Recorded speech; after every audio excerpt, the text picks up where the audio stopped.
और इस वक्त की एक ताजा खबर आपको बता दें, करतारपुर साहिब के दर्शन करके लौटा सिखों का पहला जत्था। वो करतारपुर साहिब जिसकी स्थापना 1522 में सिखों के पहले गुरु नानक देव ने खुद की थी। अपने जीवन के आखिरी साल उन्होंने यहीं पर बिताए थे। 17-18 साल गुरु नानक देव जी यहीं पर रहे थे और उसके बाद ज्योतिर्लीन हुए थे। उस गुरुद्वारे में दर्शन करके पहला जत्था लौट आया है। पाकिस्तान गुरुद्वारा मैनेजमेंट कमेटी ने बाकायदा इस जत्थे को सम्मानित किया। करतारपुर कॉरिडोर खुलने के बाद सिख श्रद्धालुओं में खुशी का माहौल है। बुधवार से करतारपुर गुरुद्वारे में दर्शन के लिए शुरू हुआ था रजिस्ट्रेशन। रोजाना 250 से 300 श्रद्धालु कर सकेंगे करतारपुर साहिब के दर्शन। अनिला जी, इसको लेकर एक तरह से क्रेडिट की होड़ भी मची हुई नजर आ रही है। अलग अलग पॉलिटिकल पार्टीज पंजाब में चुनावों से पहले ऐसा लग रहा है कि क्रेडिट लेने की होड़ में है, लेकिन यह मौका अपने आप में कितना बड़ा है। गुरु पर्व से ठीक पहले करतारपुर साहिब कॉरिडोर का दोबारा खुलना तकरीबन 20 महीने के बाद, यह मौका कितना बड़ा है, कितना ऐतिहासिक है? बहुत बड़ा है, बहुत ऐतिहासिक है, क्योंकि श्रद्धा से जुड़ा हुआ है।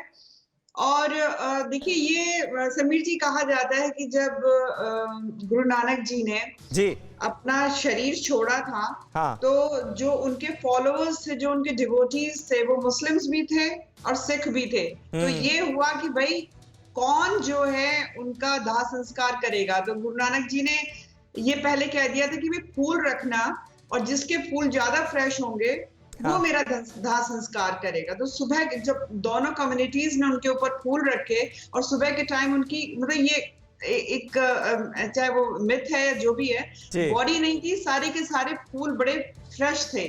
तो उनकी 2 श्राइन्स बनाई गई जो कि बाद में बाढ़ में बह गई थी, फिर दोबारा बनाई गई।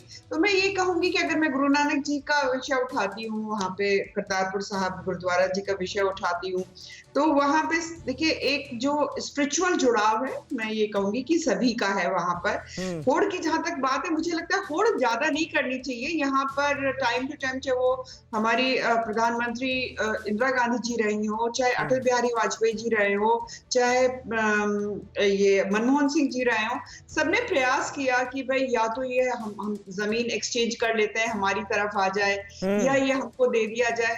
तो मुझे लगता है कि दिस इज वन थिंग कि जिसकी वजह से हमको कोई होड़ वाली चीज नहीं करनी चाहिए। नहीं अनिला जी, आपने बहुत अच्छी बात कही, आपने बहुत अच्छी बात कही। और डॉक्टर अजय उपाध्याय भी थोड़ी देर पहले यही कह रहे थे कि राजनीति इस मसले पर नहीं होनी चाहिए, सबकी कोशिशों का नतीजा है। तो ये एक अच्छी बात कम से कम इस डिबेट में तो नजर आ रही है।